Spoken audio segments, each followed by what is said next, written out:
Soccer Talk podcast, the only podcast that focuses on watching soccer on TV, online, and apps. In episode 95, we discuss our thoughts on TNT's latest coverage of the Champions League, MLS TV ratings take another nosedive, why soccer fans could be dealt a big blow if Univision Deportes leaves Dish, Netflix reveals which sports network could be a leader in the future, and we have a bunch of letters from you, the listeners, in our mailbag section. My name is Christopher Harris, aka The Gaffer, and I'm joined by my co-host Kartik Krishnaiyer. Kartik, a lot to talk about what we've been watching this past week. Was there one match that stood out for you as a classic, kind of a memorable game? One match that stood out. That's a very good question, and obviously we're doing this every week. I mean, I would have to say that for me, probably the best match of the week was the Eintracht Fortuna Dusseldorf match. Just the most entertaining match, just because Eintracht scored so many goals and looked rampant. But probably the best match was Chelsea Man United, which was the first. And leave it to Mourinho. This was the first really high level match I saw in the Premier League this season. I know everybody raves about how great the Premier League is and it's the best league in the world. I quite frankly don't see that in terms of quality. I see a lot of bad giveaways in midfield. I see a lot of defensive errors, tactical, shape being frayed, stuff that I don't see as regularly in other top European leagues. But this match was really good, really a nice tactical battle.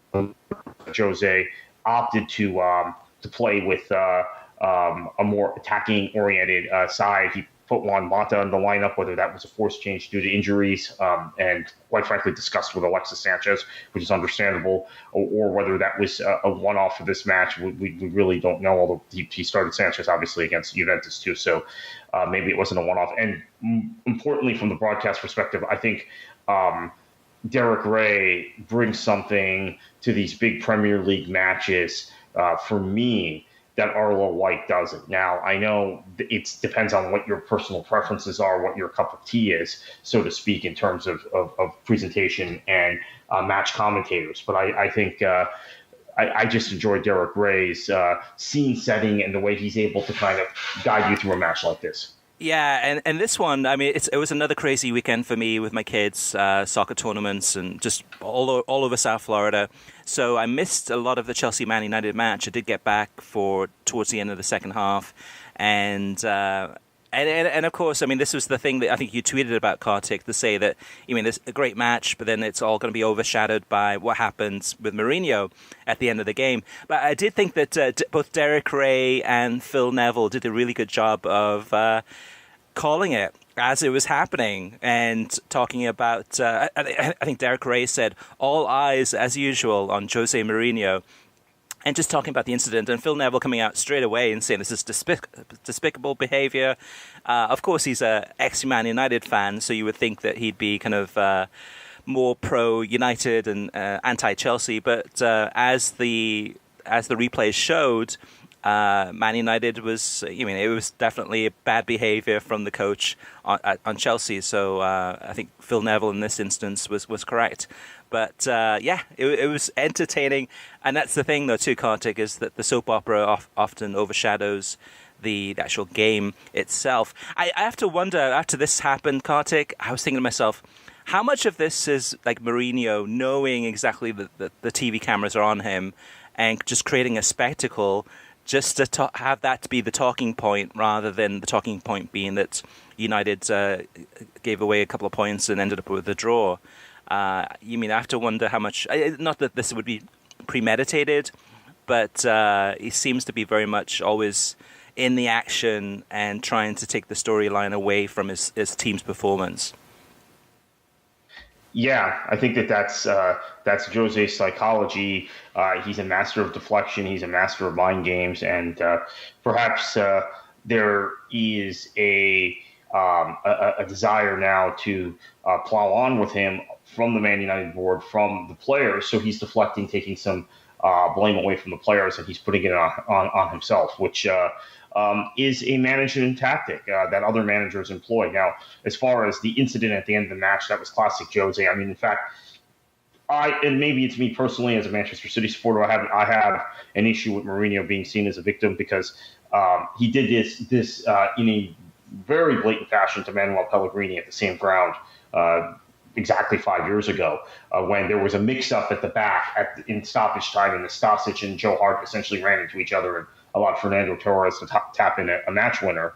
That Mourinho decided to go and celebrate in front of Pellegrini and then run to the stands behind the Manchester City bench, which it's really kind of inappropriate theatric behavior. We're talking about an assistant manager with Chelsea. He was the manager of Chelsea at the time, and he also did this humiliating slide in front of Roberto Mancini in 2012 in a Champions League match in Madrid when Madrid got a late winner against Manchester City, 3-2 match that was. So I don't have a whole lot of sympathy for him. I think this is a culture he's helped create and foster in world football and in English football. But in terms of this specifically, I think maybe it was a shrewd piece of management in terms of taking the pressure off his players who had just blown 2 points. Well, one more thing to add to this, though, too, Kartik, is whether it's 3 fingers he's holding up or 4 fingers he's holding up, and whether it's at Stamford Bridge or Old Trafford, this to me feels like it's almost like a victory tour. Like he's kind of like doing kind of his last tour as kind of an aging rock and roll star, and just reminding all the fans from his team and other teams about all of the achievements and all of the medals he's won, and it seems like it's kind of a farewell tour in many ways, just to remind people how great he was.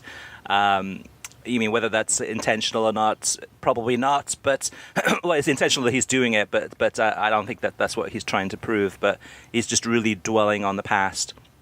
And I'm sure there's a lot of Man United fans too that would like to see him move on and bring somebody fresh and new into this team that's going to play a more attractive style of play. For me, Kartik, my match of the week was Arsenal against Leicester.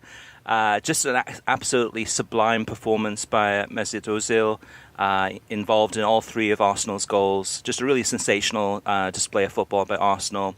Also have to mention some great pre-match analysis about how this Arsenal team has changed for the benefit, and that was courtesy of Carlo Martino and Robbie Mustoe. Some good analysis there, some things that you could sink your teeth into and definitely think about some good points that they raised. Now, Kartik, we have to talk about Turner Sports and TNT and their coverage of the Champions League. For the last 2 match weeks, I think we've been fair, but we've been critical. There's definitely been lots of mistakes. There's been lots of awkward silences, just a really bad flow, and just it seemed to be all over the place. What were your thoughts about their coverage this week for Tuesdays and Wednesdays Champions League games? Okay, given how low the bar was from the first 2 match days, and then obviously the Super Cup and the play-in rounds, I was in a way. I don't know why it took them almost half the group stage to get this figured out. I don't know if it was the commentary on this podcast, on the World Soccer Talk website, on social media, particularly Twitter and Reddit, about their presentation, but I found it far improved in many aspects. We can go through those one by one in a minute, but I found it far improved. I found it far more relatable. I found it far more useful in terms of a match analysis and actually talking about matches. And I thought, again, I think Carlos Bocanegra, he's getting better. He's not quite there. I think Mo Adu was pretty good. And then I think the rest of the group, Kate Abdo was the best I've seen her on Turner. Tim Howard was very, very good. Now, again, this piece of analysis holds from previous weeks. Why he is only there Wednesdays, they need to figure that out because the group is better with him. And then Nash and Holden were very good. And there weren't the clunky transitions. The production was better. I also want to say even the camera work was better this week in the studio. Which and the dress, while still kind of this hip urbane look, was a little more reserved. I enjoyed it. I mean, I thought it was actually this week, if we just take these 2 as a sample size, I think they're now, in terms of their studio programs, probably better than Fox. Again, it's a small sample size, but I think that the trajectory is upwards, and I don't know where this came from, Chris. I mean, the last thing I'll say about this is my concern is, was this due to a lack of poor planning and late hires based on from Turner, hiring people late, not getting them familiar with each other, not having enough adequate dry runs so that in August and September and early October they weren't as poor as they were? Or is it them changing their philosophy already? Either way, I guess we'll take it. It's an improvement. I just don't know why they were so poor out of the gates. And then we've seen, I think, a pretty radical improvement. Again, about 2 months in. Yeah, I definitely thought the coverage was much tighter, both the pre-game, halftime, and post-match. Lots of improvements made. I would say I still think that the analysis is lacking. I know, I think you mentioned a couple of some positives there, but for me, the analysis, I'm still not getting anything substantial, anything like a takeaway where I'm like, oh, that was a good thought. I didn't think of that. It's very pedestrian, and I would say that definitely the talent was a lot more comfortable on set. So Tim Howard, Maurice Adu, Carlos Bocanegra was better. So the kind of the level of presentation and just the comfort level and the back and forth, that's good. It's just that for me personally speaking, I'm just getting nothing substantial from the analysis. So much so that on Wednesday after the games ended, I thought to myself, should I watch the post game? Is it going to be anything I'm going to learn from this to walk away from that's going to enrich my knowledge of the game? And I said, probably not, based on what I saw on Tuesday. So I kind of just walked away and said, okay, let me just switch the channel and go on to something else. But overall, though, speaking, a lot better. A couple of points, Kartik. I think after the Ike Bayern game on Tuesday, with the early game, they immediately went to the developing story from Old Trafford, which was that the Man United bus was stuck in traffic. And I thought that was good because they're obviously watching social media, paying attention to that, and letting the viewer know what's happening at the stadium. So I think that was very important. I also enjoyed the segment with Fernando about Ike Athens and graffiti in Greece. And that was interesting about bringing an Ike Athens legend and having him see a piece of graffiti that Bleacher Report put together. That was good. The other interesting thing, too, I think, Kartik, is that a little bit of a change here is that on Tuesday and Wednesday, they had segments in pre-match. Tuesday's pre-match segment was about Man United. And then I think Wednesday's pre-match segment was about Liverpool, the Ale, Ale, Ale song. And I think that it's interesting that TNT, while trying to also, obviously talk about PSG and Barca and the impact of Messi being out, they're certainly making more of a play now to fans of the English game than they did in previous game weeks. And maybe it's looking at the TV ratings, maybe thinking to themselves, okay, well, we're not going to smash Real Madrid out of the park and win the ratings game that way. So is it better to target more of the Anglo audience that are going to be looking for Man United or looking for, Chelsea in the Europa League or whatever it may be, and going after that and trying to build that up and trying to get some of the TV ratings from the NBC crowd rather than from the Univision crowd. But overall, I was really, really impressed by the coverage this week, and I hope it continues. I just hope that the analysis, again, too much agreeing with one another and too little value, really, in terms of what they were saying. It just seemed like something that if I went to the pub and talked to some of my mates, it would be the same level of conversation and nothing enlightening. Yeah, and one quick criticism I have was that the halftimes, this didn't necessarily happen on Wednesday, but happened on Tuesday. The halftimes on Tuesday, I think they were racing through the highlights so quickly that Bocanegra and Edu, particularly Edu, because he was contributing more in terms of analysis, had points about what we were seeing, and then they'd move on to the next clip or the next match. Because they have packed, as so many people on social media have reminded us, they have packed so many commercials into halftime.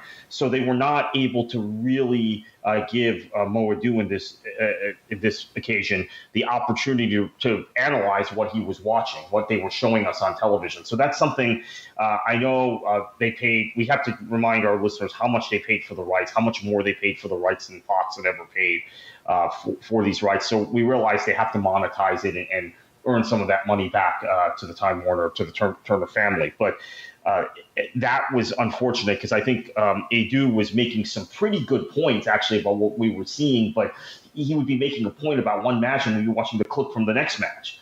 Because they were so quickly. I mean, I want to say they did maybe 3 minutes of studio time and 9 minutes of commercials. That may sound ridiculous, but that's what it felt like at least. Yeah, it does. And also even I think Kate Abdo, she was going through the halftime results of the games on Tuesday and didn't even get to the end, and they already moved on to kind of the next part of the that segment. So she was kind of caught aback too as far as how fast that was moving.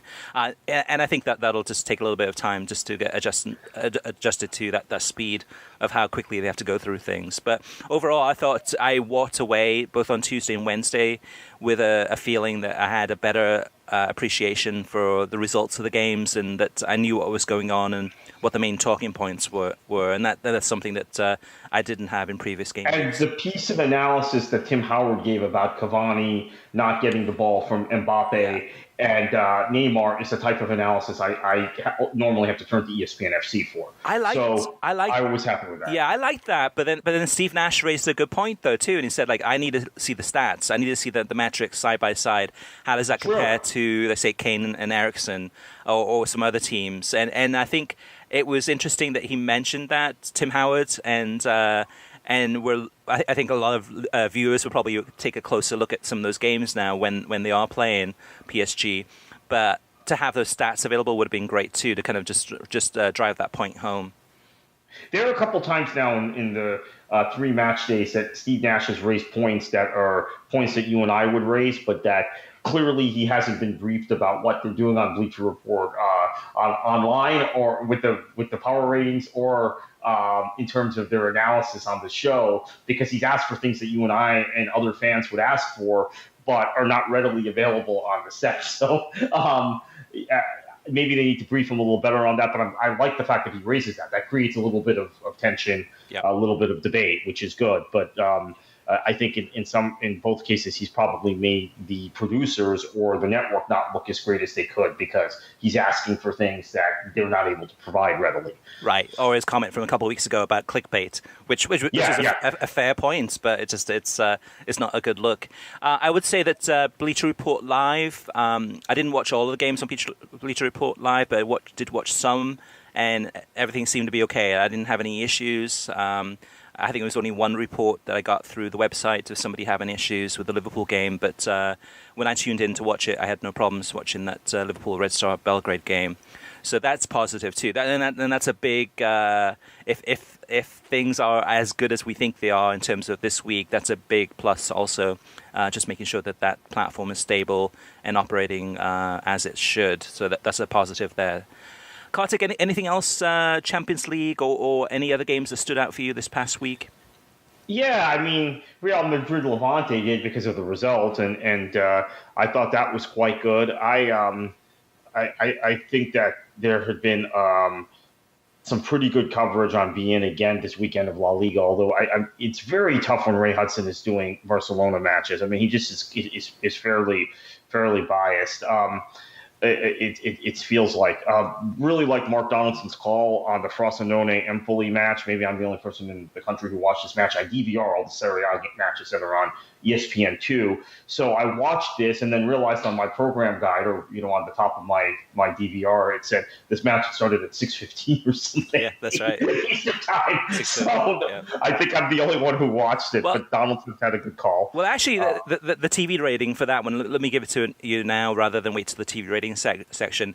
That one actually had an impressive number. 112,000 viewers tuned in for that game. And it kicked off at 6:30 on Sunday morning. How is that possible? Well, okay. ESPN2. Yeah, I mean, to me, it's two teams that are by no means very popular teams in Serie A. It must have been just timing in terms of people. I mean, kind of maybe your crowd that usually watches the Premier League on Saturday mornings, getting up early on Sunday mornings, flipping through, looking for a game to watch. And there was no Premier League match, importantly. Exactly. Early Premier League kickoff. So that's interesting, and it's on ESPN2. So this thing is reaping dividends for Serie A.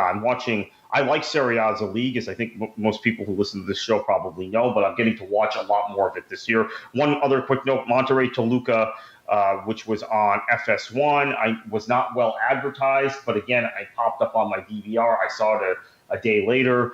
I thought Francisco X Rivera, who at times we criticized for his English calls, was really good because he was comfortable with both teams. He knew both teams. And Kurt Adolfo, who's had some experience playing and living in Mexico, obviously is Brazilian-American, American-Brazilian, former MLS coach, Bruce Arena acolyte. Actually, first time I'd ever heard him on the mic. I've interviewed him when he was coach of Kansas City, but I thought was pretty, or coach of DC United, excuse me. I thought he was pretty good. So that was a decent broadcast for me. So a lot of variety in what I watched this week. I watched Premier League, Bundesliga, Serie A, Liga MX, Champions League, a lot of La Liga. It was actually a very good weekend. The thing that seems to be happening, and this is why the Cavani, Neymar discussion is so foreign to me, even though I'm a big fan of Cavani. So if this is happening, I would urge him to move on and go back to Napoli or something in January. I have not watched a single Liga match, I think, all season since that really good Monaco Leon match. Or I can't remember who it was, Monaco, and early in the season. Yep. It's just that there's always some better soccer on at the same time as Liga is on BN. And again, the league doesn't seem to be in. And I know this is a bad thing because there were so many good players who come out of that league that then contribute in the Premier League, La Liga, and Serie A. Those three leagues, and actually some in the Bundesliga also. But it's just like I cannot motivate myself to watch it, even though when I've watched the league this season and previous seasons, it's been entertaining. So that's the only league I didn't watch this weekend that's readily available on U.S. television. Yeah, for me, that's probably one of the leagues I watch the least. But when I do see highlights from that league, I'm always impressed by the quality level. Obviously, I mean, France winning the World Cup as just one example. But it has a lot of talent. And that's the thing, though, too, Kartik. This season, probably more than others, the TV ratings are probably higher just because of one person, just because of Neymar, than they have been in previous years. But like you, there's only so much time, and there's so many other games happening at the same time. It's you have to kind of pick and choose the matches you want to watch. All right, Kartik, let's move on to TV streaming news.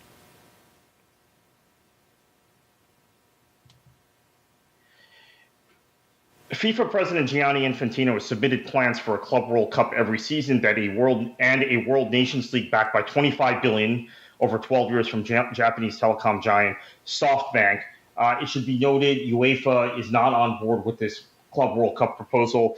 And in fact, there's a lot of bickering within UEFA as to whether Infantino came from UEFA, whether they even support him for re-election next year because of this. And the European clubs, as you can imagine, are pressuring their FAs, the top European clubs, to prevent this from happening because it's just going to add to the fixture congestion and then create more and more difficulty. But there's a lot of support for this Club World Cup proposal in other confederations. Right.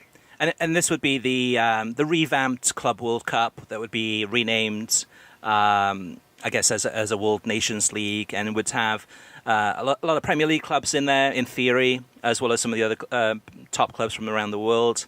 And like you said, Kartik, UEFA is planning on blocking this one.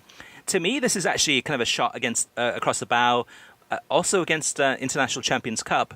Just trying to look at some of the big tournaments that are happening throughout the year, and that really at this stage, whether you love ICC or not, is the dominant kind of international tournament that is kind of outside of your UEFA Champions League or Copa Libertadores, kind of outside of that. And here's FIFA trying to go ahead and really kind of launch this tournament that would happen every year.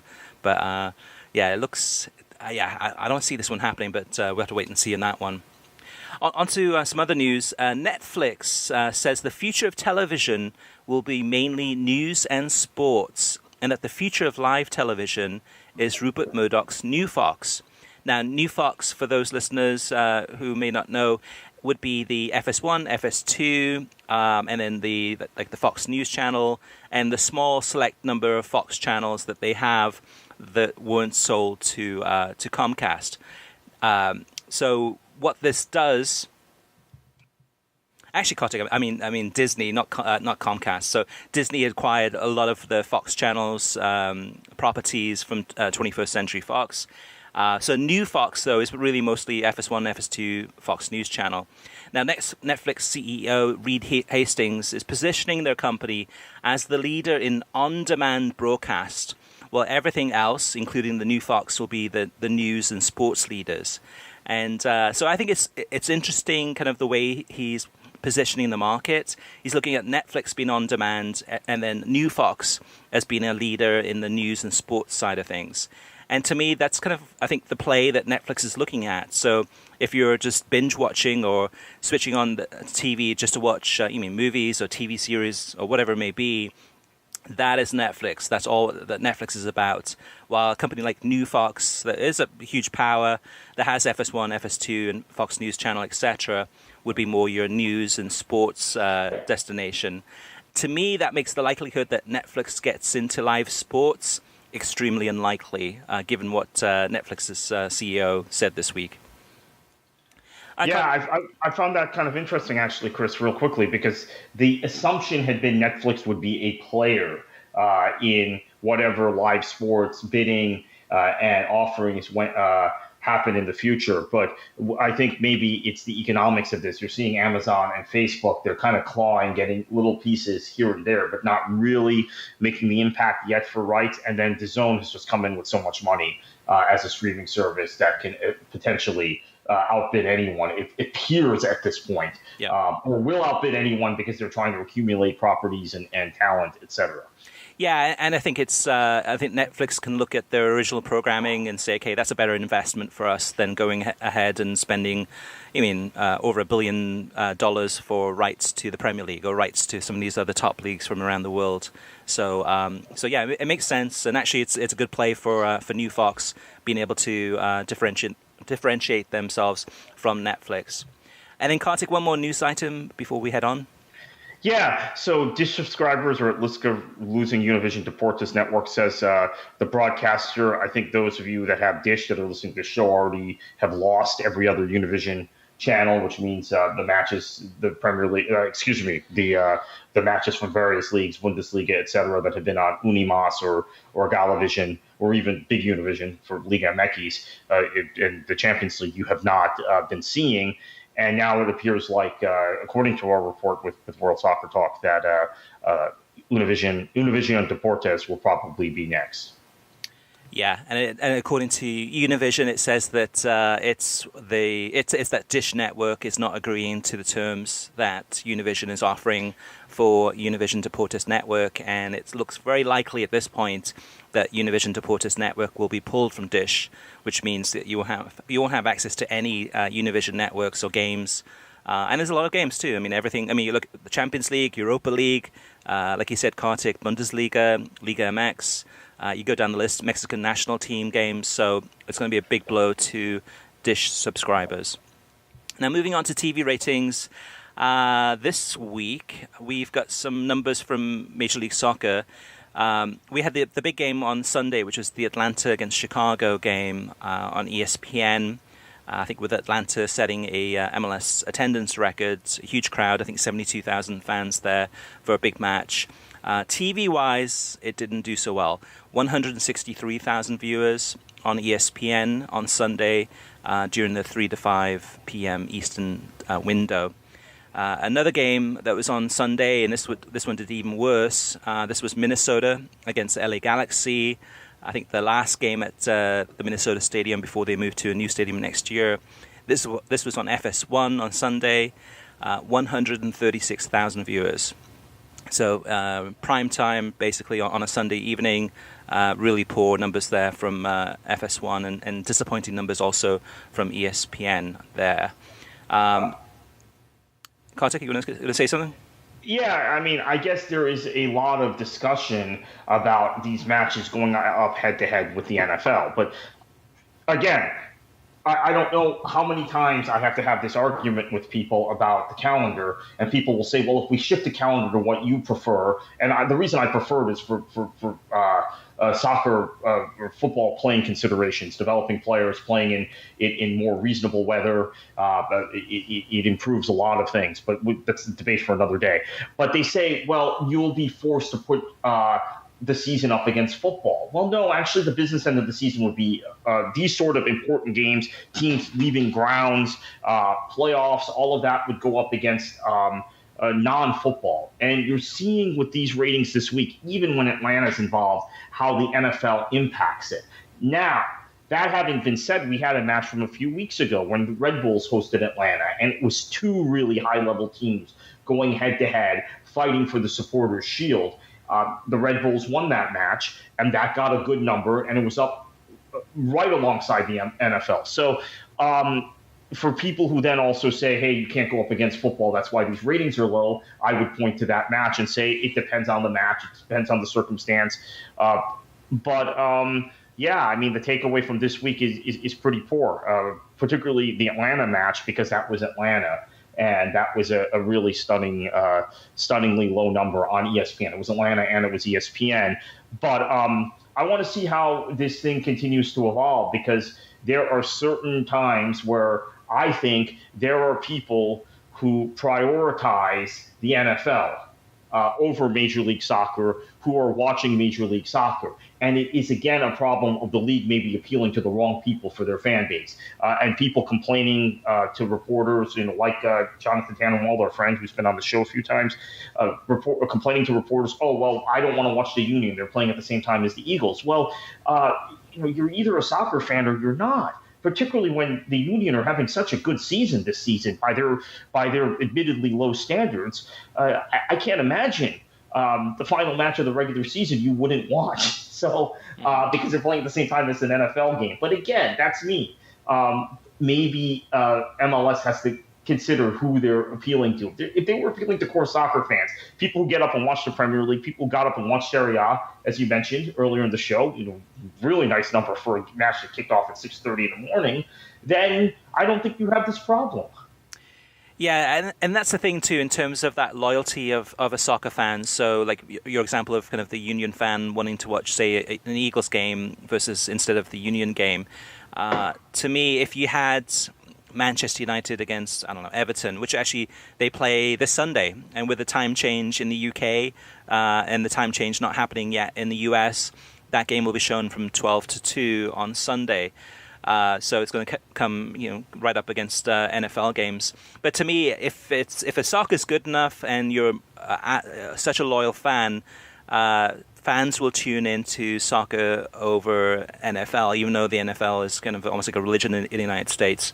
But when the product isn't that good and there's a lot of competition, I just still can't believe that Major League Soccer has not made any changes and continues to put the most relevant, most meaningful games of the season up against NFL. It's just crazy. It's ridiculous. Because even this Sunday, Kartik, right? You got all 11 games in Major League Soccer happening at the same time. I think 4:15 or 4 o'clock Eastern time.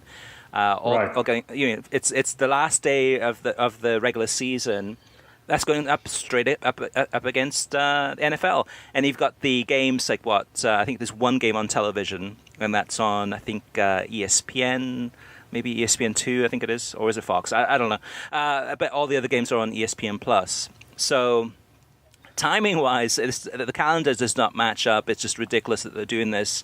Having said that, it's still a little bit of an excuse, I think, for a lot of soccer fans to say, NFL's just more important.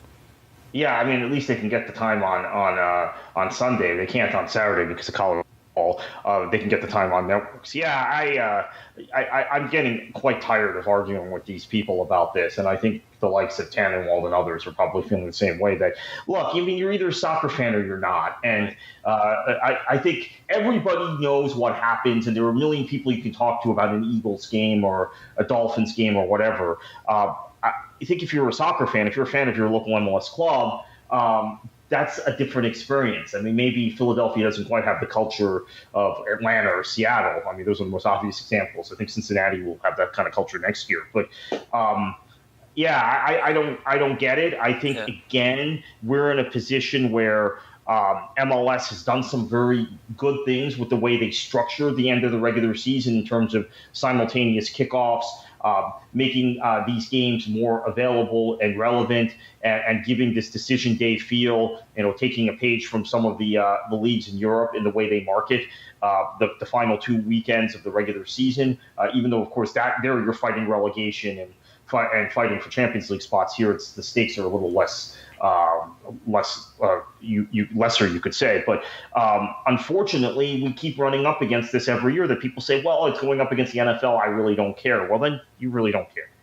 Yeah, and looking at that Atlanta game too, you had almost as many people in the stadium watching the Atlanta-Chicago game as you had on watching the game on television nationwide in a country that's over 300 million people. You had 72,000 people in the stadium, and 130 something nationally watching that game on television.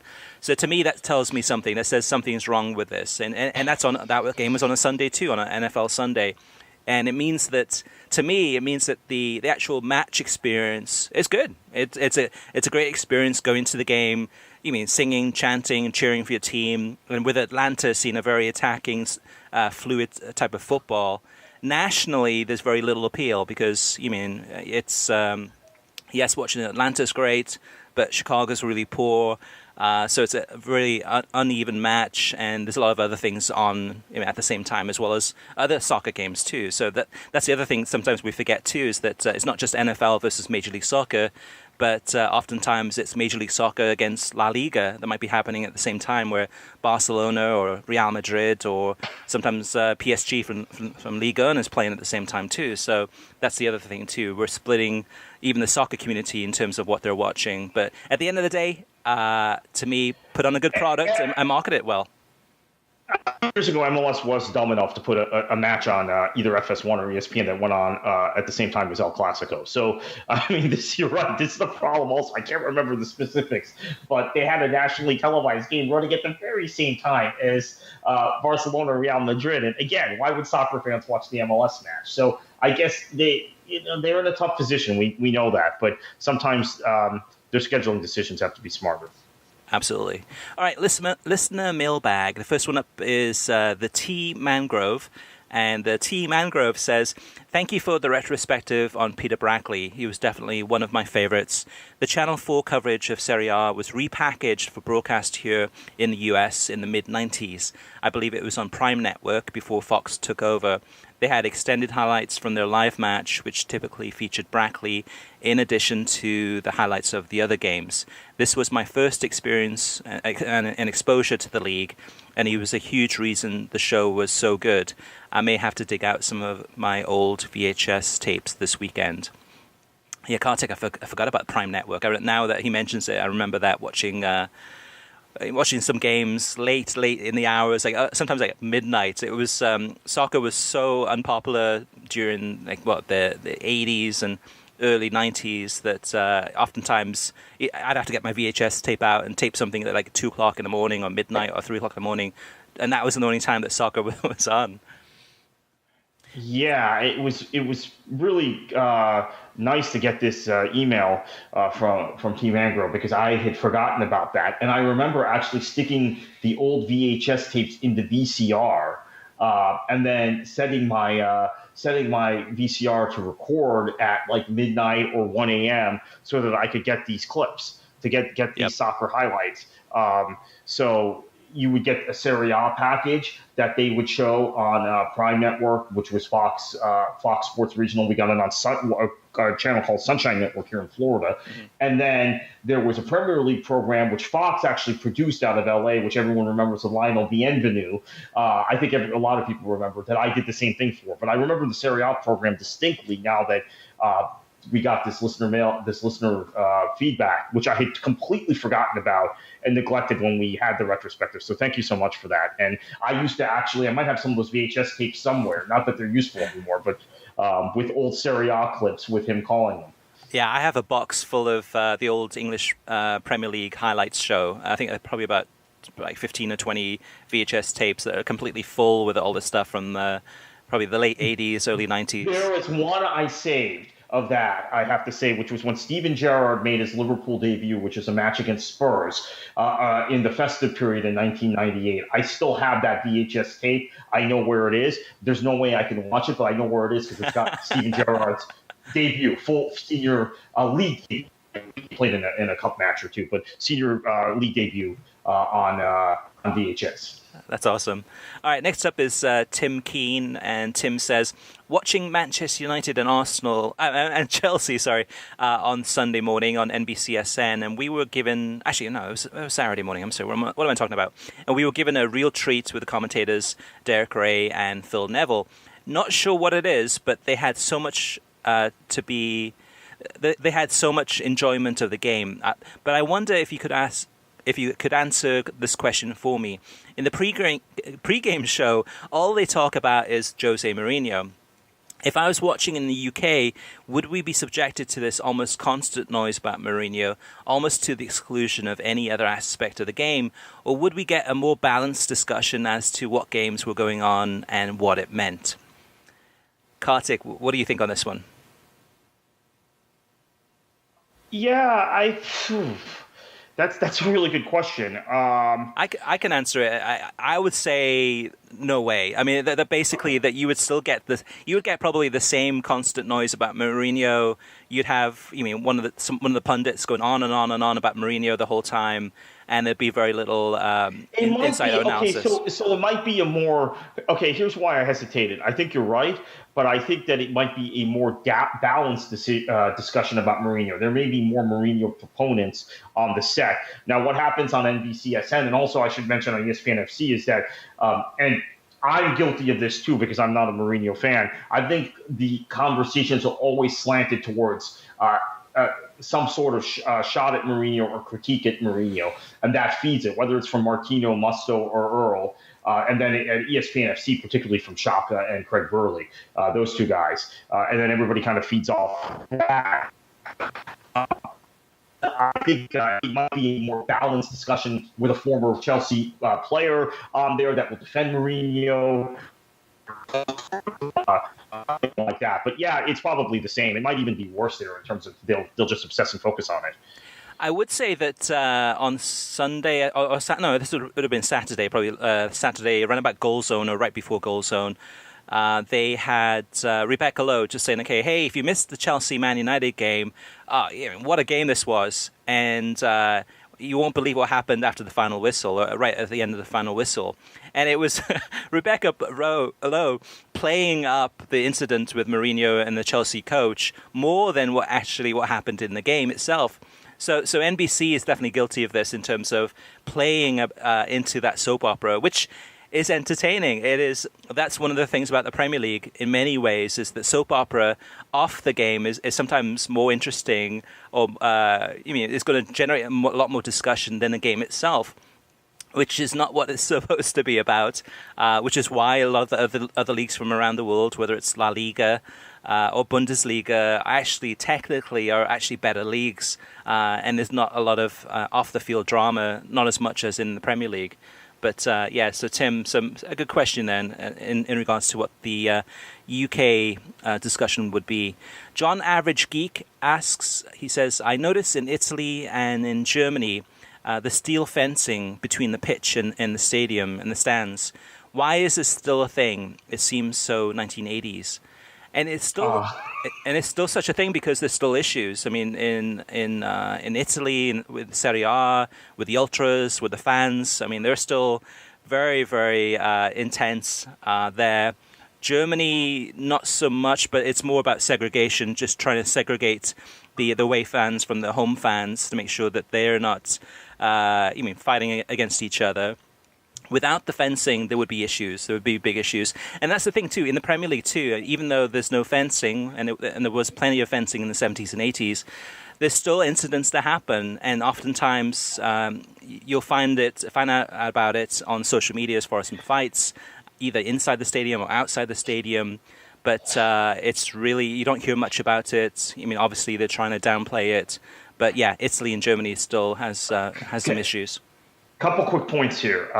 Now, in terms of Italy, we like Serie A as a product that's exported to the world that we watch on television. The domestic game in Italy right now is in the same domestic game was in England in the 1980s. And in the same way, it's losing a lot of interest from domestic people who might even have been soccer fans who are saying there's too much violence, there's too much match fixing or potential match fixing, there's too many financial irregularities, there's too much hanky-panky in the game. And so crowds have dropped. The attendance for Serie A, I think, will stun people if they actually checked out most of the stadiums are old, kind of municipally owned stadiums, like what we had in the U.S. coming out of the 1970s. Those multi-purpose stadiums that were owned by cities or locales or counties. Similar thing there. So Serie A is exported a very good football product to the rest of the world, but within Italy domestically, it's very similar to where the English First Division was in the 1980s. As far as Germany's concerned, I think it's just because they have so many fans and such a robust fan culture. This will shock people who are Premier League centric or Premier League only, but the atmospheres at games in Germany are actually better than the atmospheres at games in the Premier League. Their fans aren't violent typically, but there is still the need to give some layer of security for the players. But in Italy, just circling back on that, the situation is not good domestically in the sport in that country. I know we take this from an American perspective often, and we're praising Serie A because of the quality of play and the quality of broadcast and what we're seeing on our television screens or on our streaming product on our tablet, et cetera, on our phones. But the domestic game is just like England in the 1980s. I think that's actually a great analogy from John Average. Yeah, and actually with the Premier League too, you're more likely to see stewards segregating the away fans from the home fans, just like at the City of Manchester Stadium at the Etihad in the corner there, where you have the away fans. Instead of having fencing that like you would in a Bundesliga stadium, you just have lines and lines of police and stewards there. The stewards sometimes in other games, like for example, or other leagues like the Bundesliga, you're more likely to see stewards along the kind of pitch side, kind of encircling the pitch, but not actually in the stadium. At least that's what I've seen. Kartik, last comment from one of our listeners, and this is from Anthony Bello, and he says, "Hi guys, I just saw this article in the Daily Mail, which is entitled, Amazon Prime consider introducing all women commentary teams for its Premier League coverage after the positive response to NFL coverage."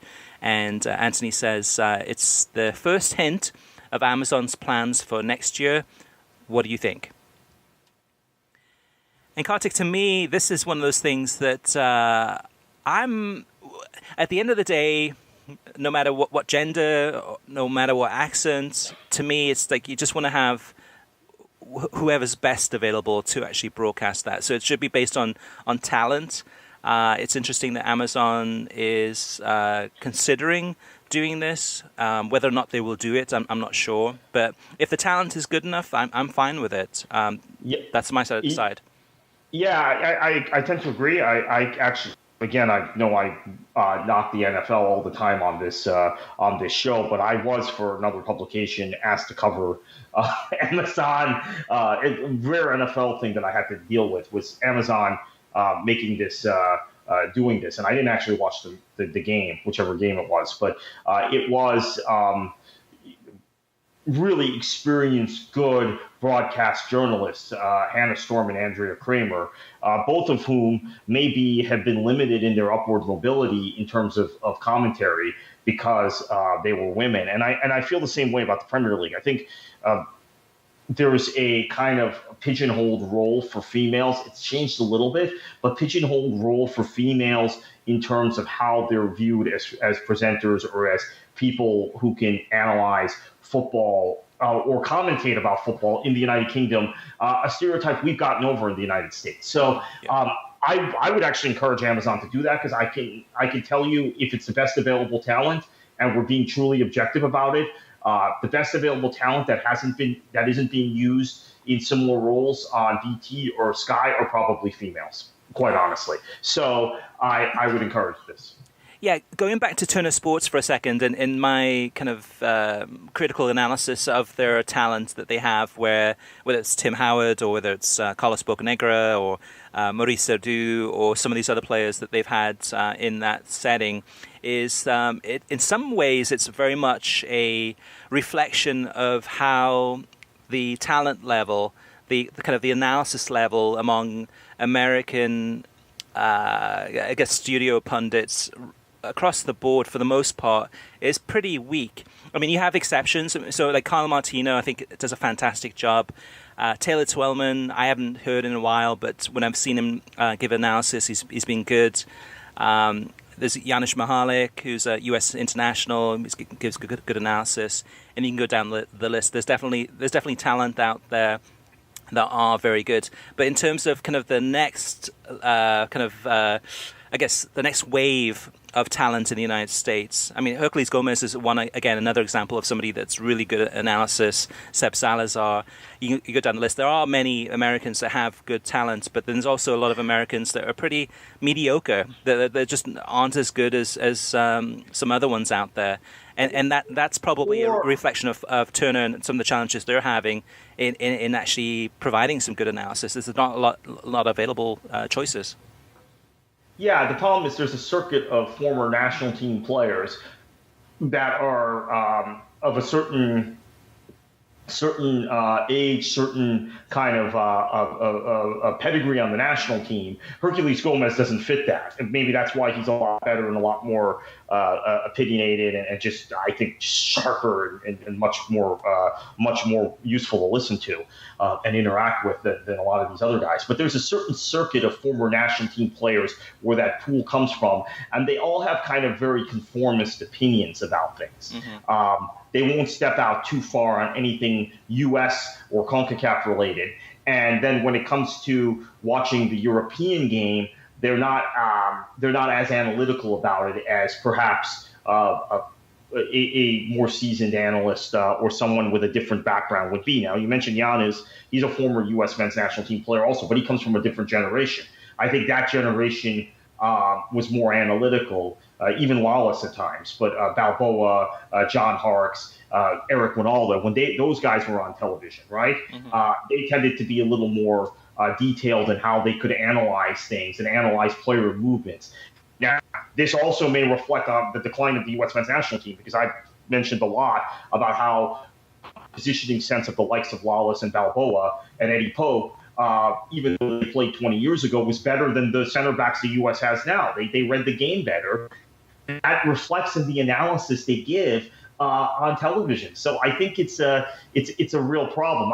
And back to the UK thing, I think that there's been a tendency to hire ex jocks, male players that don't really know a whole lot, but it's because of who they know in the business or their reputations as players that get them on the likes of Sky and BT and ITV when they were covering football a lot more.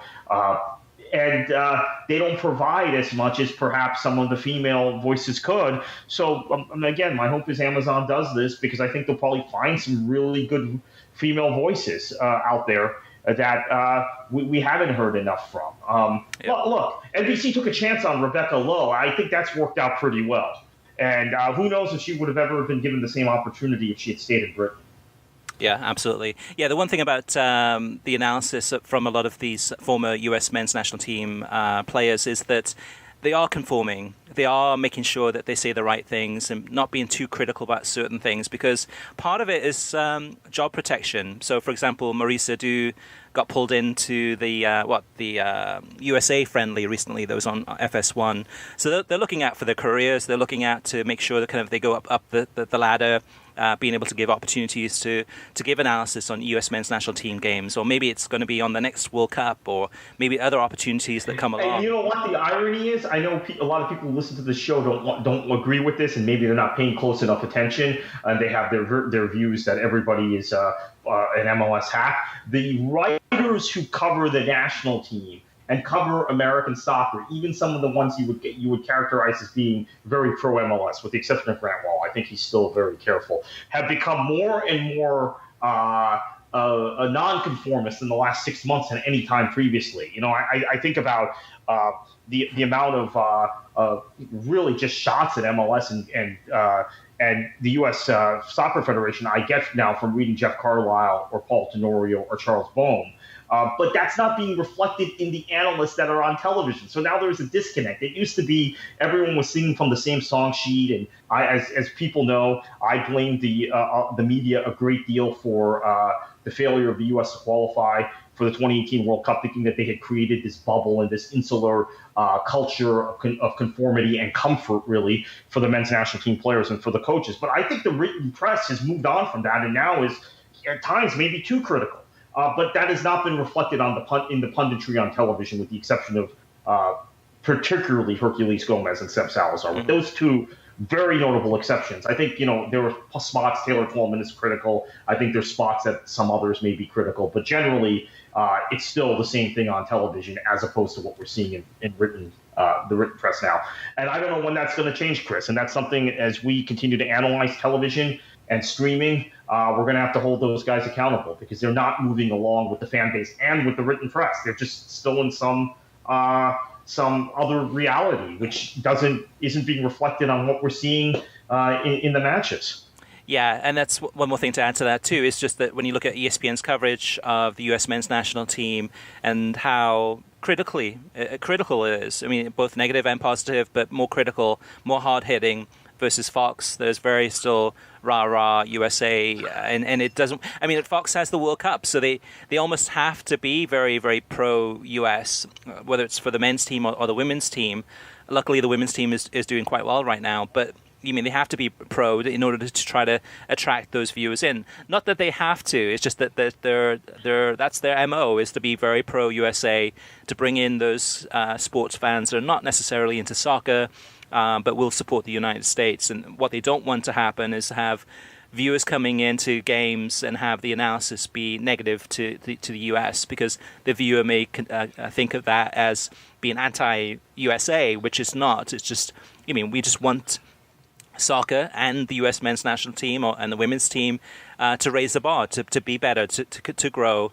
And with that comes sometimes some things that people don't want to hear, some analysis or critiques or recommendations or just some feedback sometimes that's hard to swallow. But at the end of the day, it's going to make things better, because then it's more of the reality rather than this fake land that we live in. And with Fox's coverage of the U.S. men's national team for many years, it hasn't aligned with the reality. And like you said, Kartik, too, I think it's going to take a while before things change. And also in some ways, too, with the U.S. women's national team next year, that'll be kind of a lift, hopefully, with the U.S. in France in the Women's World Cup. But that doesn't help the men's team, unfortunately. And even with the Gold Cup too, I just don't have a lot of. I don't have a lot of meaning in that tournament. It's relatively, until the semi-final stage and the final stage, it's a pretty meaningless tournament. Yeah, it's going on at the same time as the Women's World Cup, too, which creates a programming challenge for Fox. But although I guess they could show one during the day and one at night. The last thing I'll say on this is if and when the U.S. do lose in the Women's World Cup, I know they CONCACAF, they look very good. I think Lindsey Horan and Emily Sonnet being in that midfield have really kind of transformed the way they play. So they have a chance to defend their world championship, which I did not think it was the case a year ago. I thought the U.S. was going to be humbled in this World Cup in France. But if and when they still do lose at some stage to a France, to an Australia, to an England, there are still some teams that can really compete with them. Japan is going through a youth movement. They could maybe rise back up. We've seen them beat the U.S. in a final before. I wonder how Fox is going to handle it, because I think their eggs are all in the basket of, well, the U.S. is a dominant women's power, and they're going to win this thing. I mean, I even the culture at Fox, I think Ali Wagner is really good when she does games on Lifetime, and she's decent on Fox too. But there's a different kind of level of critique that goes on. And then you watch ESPN when they've got Ian Dark and Julie Foudy or Seb and Julie Foudy doing matches, and Julie Foudy's analysis is different and more critical than Now, of course, she's become a critic of the federation in the last few years. Well, I think everybody knows that. But it's just, again, culturally, even in the women's game, ESPN is handling things differently than Fox. So we'll see. All right, listeners, if you have any feedback for us, if you agree or disagree with anything we've just said, or you want to get some advice on streaming or watching games on television, you name it, let us know. We'd love to read out those comments on air. You can always reach us through email via web at worldsoccertalk.com, as well as facebook.com/worldsoccertalk, and on Twitter at worldsoccertalk.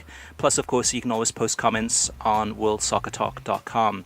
So thank you for listening. You can get a new episode of the World Soccer Talk podcast every Thursday. Every episode is released on SoundCloud, YouTube, Stitcher, iTunes, TuneIn, Audioboom, and worldsoccertalk.com. If you like the show, please leave a review for us on iTunes. We'd greatly appreciate it. And we've gotten quite a few this past few weeks from you guys, so we really appreciate that. And Kartik, looking ahead to this weekend, you got Spurs against Man City. You've got Man United against Everton. You've got El Clasico on Sunday happening. You've also got some big matches in Liga 1. The final day of the MLS regular season, plus much, much more from around the world. What should they do this weekend? Enjoy your football.